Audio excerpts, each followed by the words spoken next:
Thank you, Ian Chappell. Yes, England bowled out for 295. A very good effort by Angel and Warren today.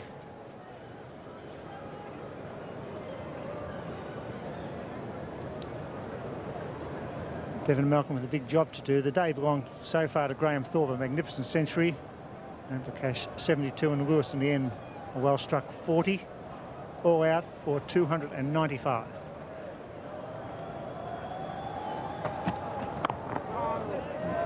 The bowling for Australia, Joe Angel picked up 3. Bowled 1 or 2 lovely swinging Yorkers to knock over Rhodes and De Freitas.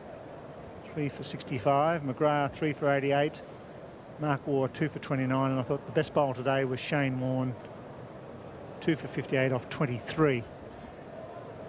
So England with a big job now, 107 in arrears, now 116. They need early wickets. That's very well bowled. He's very quick, Devon Malcolm. He's fired up, and England realise that this last hour and a half is very, very important if they're going to win or save this Test match.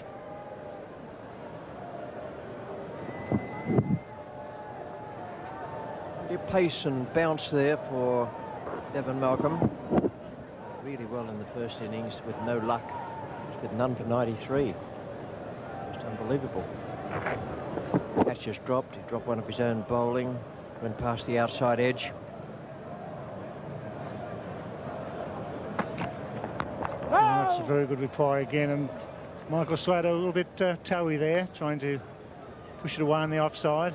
Just wonder whether they need a short leg in. There's a man at backward square leg, Ramprakash about 25 metres away. He's just backward to where the square umpire would be, but there's no bat pad or leg gully. And once again, Devon Malcolm very, very quick, but needs to get wickets. This new ball.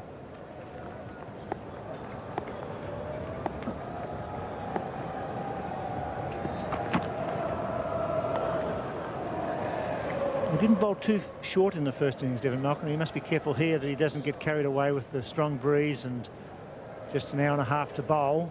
You want to be spot on as far as his length is concerned. His line's okay, but he's too short.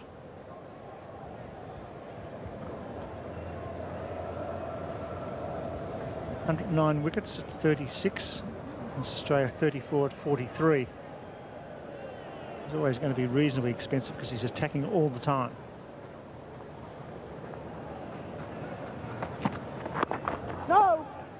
Maiden over, no wicket for 9.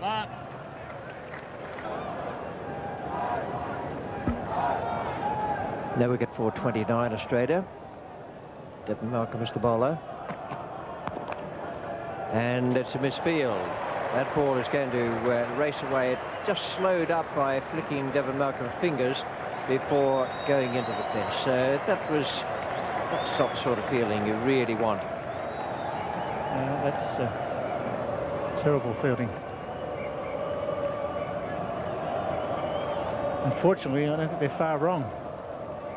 With your own bowling, you really need to knock those down at least. That gave Slater an easy 4. It was attempted Yorker. He hit it straight in the pitch and straight to the hands. I know it's hard when you've got to bend over, but you've got to show some desperation with a hand or boot to it and knock it down.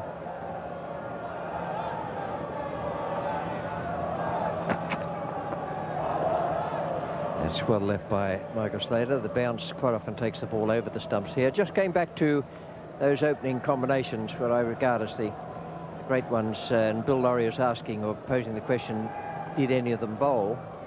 Bob Simpson's about the only one. I know Woodfield and Ponsford didn't bowl, nor did Brown and Fingleton.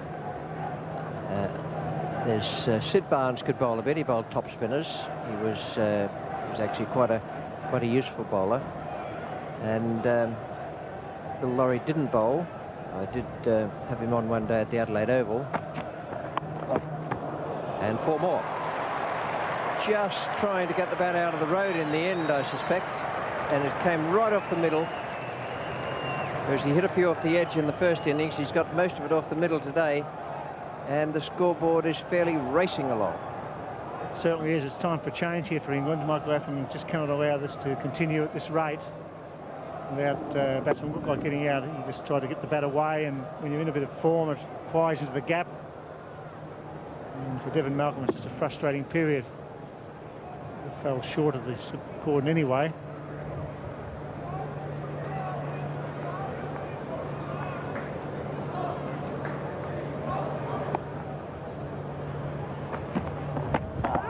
Well, there it is. There's nobody there. And Devon Malcolm not having any luck whatsoever. Michael Slater was wise enough only to look at his hand after the ball had fallen safely to the ground. That was a devilish delivery. Beautifully bowled by Devon Malcolm.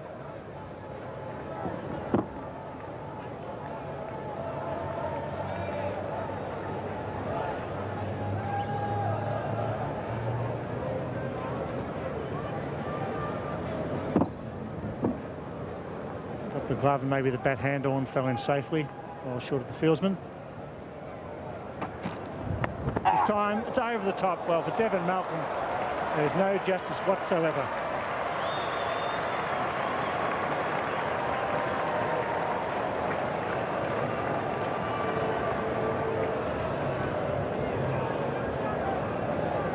Well, they've got him right on the thumb.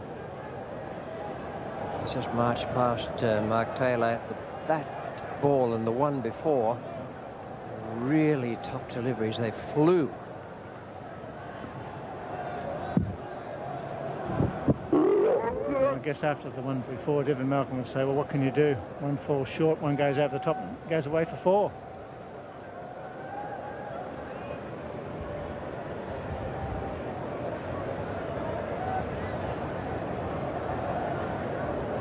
He's got to nail him now, Devon Malcolm. He's shaking him up with 2 deliveries.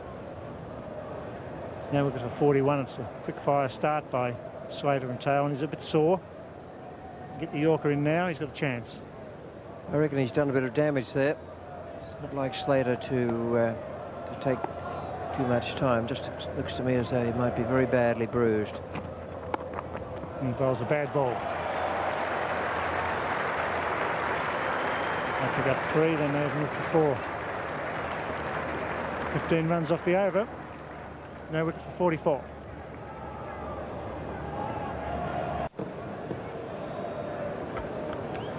Slater and Taylor have averaged 77 as their partnerships in this series.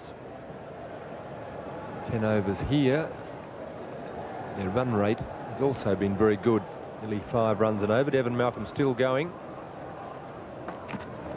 Again short. This time Slater looking to get his body out of the line first. He's had a blow on the head last over, a blow on the thumb. This time he was looking for the up and under. Yes, the idea was right. It's just that it seemed as if he was trying to get the upper part of his body out of the way. This was outside off stump anyhow. In fact, I think that just held up a little bit. And had he got hold of it, I can tell you it would have gone flying away. But he just ended up getting a little bit too far away from it. He certainly picked some nice and early. Now they've pushed Gooch back down onto the boundary.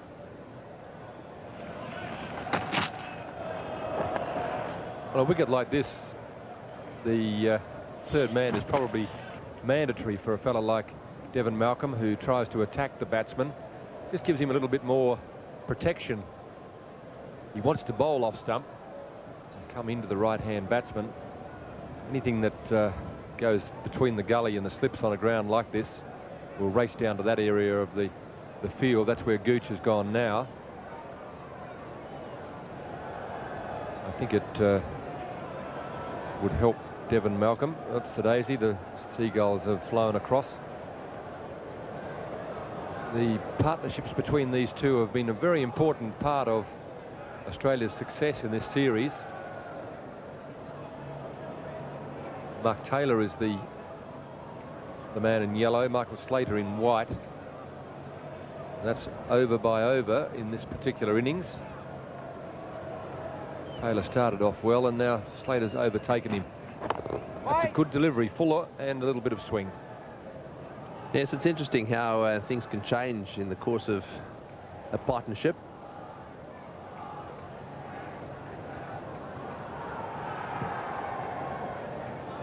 in the initial stages. You can see there the yellow blocks. 4 runs in the first 2 overs to Taylor, and just 1 scored by Slater, and the same again in the 3rd and 4th over, except Slater did the same.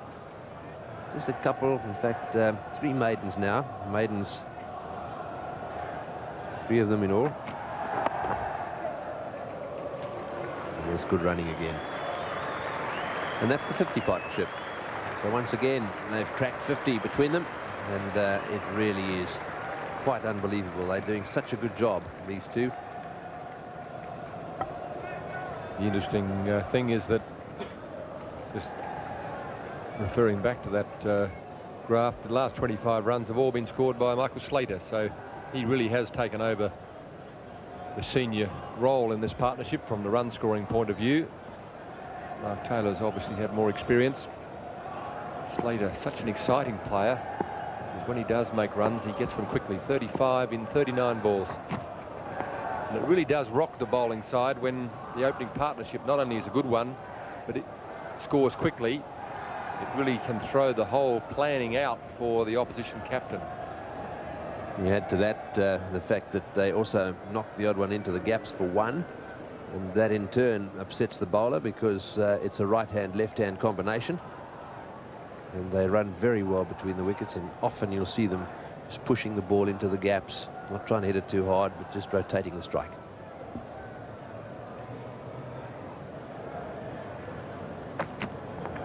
Well, there's an appeal, it's hit something.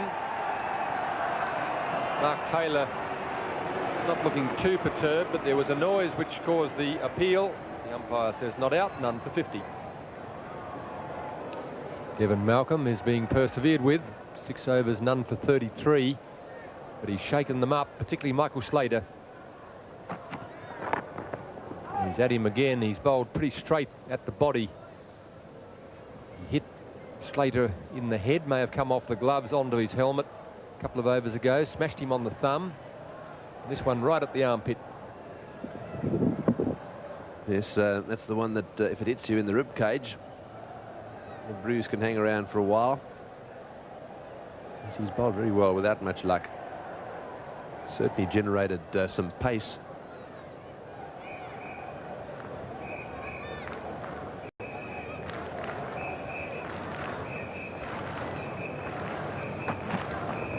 Swing and a miss. Michael Slater has been a little bit unsettled by Devon Malcolm's assault.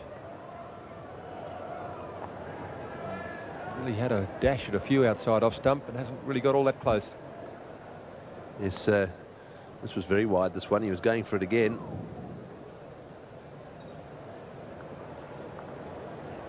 Slater on 36, Taylor 19, another good start. No wicket for 56. Boone will be a little bit tentative, failed in the first innings, and important from his point of view that he gets some runs here in the second innings. Yes, I don't think David Boone will be enjoying this particular period of play. Watching Michael Slater get wrapped around the body, swing and miss a few, hit a few boundaries. He knows that if a wicket falls, he's on a hiding to nothing. He's going to have to come in and bat for a period of time, somewhere between 40-odd minutes and less. There's about 11 overs left in the day's play, so he hasn't got much time to make any runs if he has to come in, but he's certainly got time to get out. It's a nick, and he's dropped it. I can't believe it. A very, very ordinary attempt. I can't believe it. Devon Malcolm, I think, is almost resigned to the fact that nothing's going his way. Graham Thorpe at slip. I just can't believe he's dropped it. In Perth, he gets such a good look at them. Yes, it was in the air for a long time. Just watch this one go. Straight bat too. He didn't cut it at. There it is. He's down there. It's quite low, but it's just gone straight through his hands and then onto his heel. And Devon Malcolm just puts his hand up there and acknowledges that, oh well, that's the way it is. This England side, they're catching. They really have made a mess of it in this match. Well, the thing about it is that it disguises a lot of things. It disguises the fact that Devon Malcolm's bowled some pretty good overs in this test match and hasn't got a wicket. which affects his career. It could well affect his career. I doubt that the England selectors are going to leave him out for the start of whenever their next test match is, because they've seen what he has done. And surely his captain will want to have him in the side. The other thing it disguises from an Australian point of view is that, you know, whilst his opening partnerships have been quite good, there have been a lot of opportunities that have gone begging. I can't believe the West Indians will give them so many chances.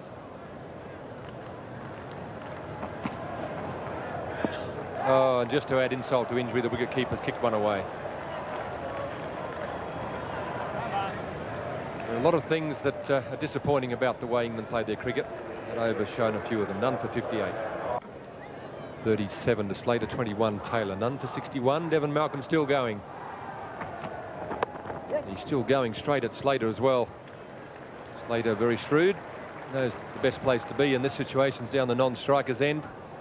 Try and change the angle for Devon Malcolm. Give him a left-hander to bowl to for a while and see if he can break it up. Slater had a little bit of treatment during the drinks break for his sore thumb. So I reckon they'll be saying to each other, these two, well, it won't be much longer now and he'll be off. He's bowled 7. This is his 8th. He doesn't often bowl spells this long. We just keep sharing it around a bit, rotating the strike. See if we can weather the storm here. Oh, this one's straight at the body as well. Devon Malcolm mightn't be outwardly showing any signs of anger, but I think inwardly he'd be seething, and he's taking it out on the batsman. Leg by that one, off the body, into the rib cage this time. Yes, there'll be a big whelk in the rib cage of the captain of Australia. I can tell you that that really did hurt. He's still rubbing it out there. It's gone thundering in and whacked. The wicketkeeper then goes after it. He goes diving away and missed it, but you can see the batsman running down here, Taylor, hanging onto the rib cage.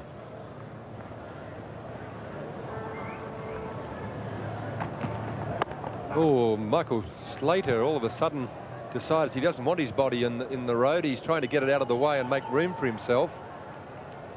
It's hard to work out whether this is a tactical ploy to give himself some room so he can slash him away, or whether he just wants to get the body out of the way. Yeah, he jumped very late there. I think people sometimes sort of say, well, okay, well, that's an indication that he's scared. I don't think that's the case at all. I think what he's done there, he's watched it hit the deck. He's very fleet-footed. He's jumped backwards and actually played it quite effectively at the end of the day.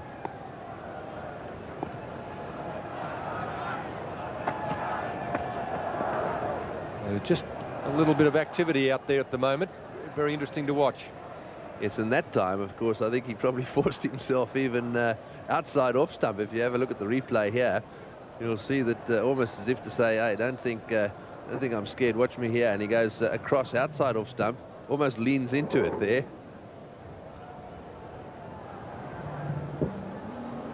Slater's flexing his right hand quite a bit. I think that's giving him a lot of pain. That might have something to do with the fact that he's trying to give himself a little bit of room to get away from Devon Malcolm. It's pretty good bowling, very constant, good pace bowling. He's really worrying Michael Slater.